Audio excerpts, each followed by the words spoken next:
Bonjour à tous, le dernier point de Demain nous appartient. Notre actualité du jour portera sur Demain nous appartient, 1611, Samuel s'échappe, la balle atteint le maréchal à la jambe. Florent Maréchal a gardé Samuel dans la voiture et menotté. Georges lui parle de la femme de le maréchal, décédée à l'hôpital où Samuel était de garde, alors il s'occupe d'elle. Florent tient Samuel pour responsable de la mort de sa femme. Karim explique que Samuel est sorti de prison hier, il n'est jamais revenu, car c'était une fausse convocation du juge. Gilles a récupéré son permis et a suivi un cours de récupération de points.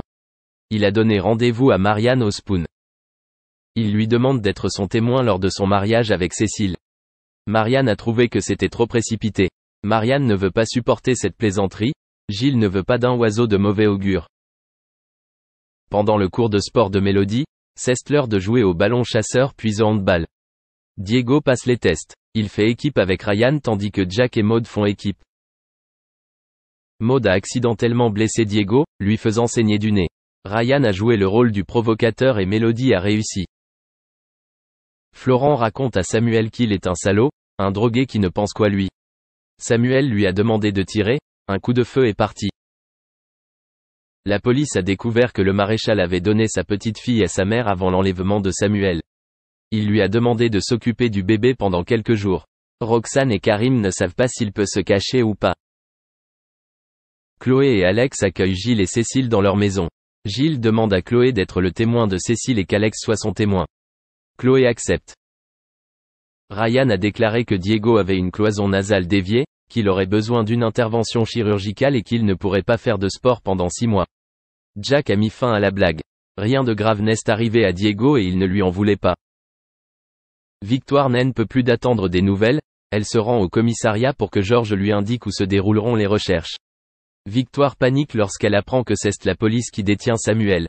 Sylvain propose à Cécile de demander à Christelle de l'aider à choisir une robe de mariée. Maud et Camille sont au Spoon, Diego arrive. Maud le surveille. Diego le rassure, il va très bien. Ils se sont dit que la prochaine fois ils seraient dans la même équipe. Samuel a tenté de s'enfuir, Florent le maréchal a été touché à la jambe. Samuel tente de s'échapper de la forêt. Il a arrêté une femme dans une voiture. Karim est arrivé au moment où Florent Maréchal montait dans la voiture, blessé. Victoire arrive à l'hôpital, effrayée. Elle est heureuse de voir Samuel sain et sauf devant Renaud. Ils se sont embrassés. Merci d'avoir regardé et à la prochaine vidéo. N'oubliez pas de vous abonner à notre chaîne. En attendant, dites-nous ce que vous en pensez dans la section commentaires ci-dessous. C'est ça. En effet, derrière cette façade en fer, se cache un homme sensible. Or, le meilleur ouvrier de France évoque sa plus grande angoisse. Depuis sa première apparition, Philippe Etchebest a pris du galon avec une présence encore plus forte. Non seulement, il enchaîne les récompenses pour la qualité de ses recettes, mais en plus, il est le cuisinier le plus apprécié et craint du PAF. Sans cesse à la recherche de nouveaux talents ou bien pour soutenir ses collègues, sa ligne de conduite ne laisse pas de place aux scénarii de bas étage.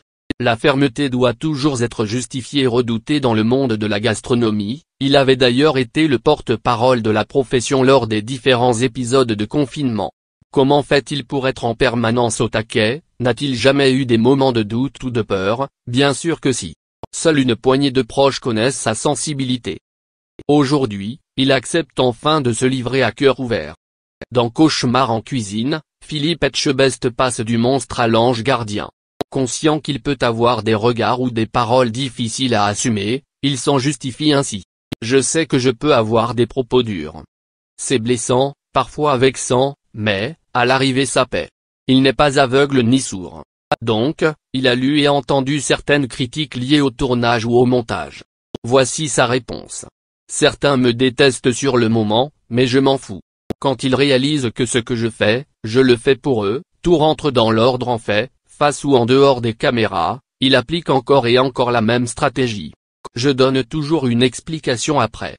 Lorsqu'il fait le point sur sa vie, Philippe Etchebest estime qu'il a traversé le pire pour récolter les fruits de sa labeur. Je suis meilleur ouvrier de France, je me suis battu pour avoir ma 2e étoile l'année dernière, j'ai fait de la boxe, j'ai pris des coups, mais je sais en donner aussi. Dans un sourire, il pense que ce passé de sportif se voit à l'écran. que c'est facile de le juger là-dessus. C'est peut-être cela qui transparaît dans mon comportement et qui effraie les gens. Il y a quelques mois, il avait croisé le chemin d'une famille qui lui rappelait la sienne. En adoptant un enfant, il connaît que trop bien les démarches compliquées pour devenir parent. Avec Dominique, combien d'années à attendre que le téléphone sonne, il ne les compte plus. Ému aux larmes, il se souviendra toute son existence de sa première rencontre avec Louis Oscar. Mais ce n'est pas le seul détail ancré dans la mémoire de l'ami de Michel Saran. Dans Objectif Top Chef, la démarche est différente. Philippe Etchebest sillonne les routes de France et de Navarre pour trouver la nouvelle pépite de sa brigade. Aussi, il goûte et juge la personnalité des candidats. Ont-ils les épaules assez solides pour affronter les difficultés inhérentes à la vie d'un pro des fourneaux? En somme, ses papilles et ses neurones sont en perpétuelle ébullition. Face à un Kylian impressionné de la rencontrer, mais apeuré de le décevoir, il décide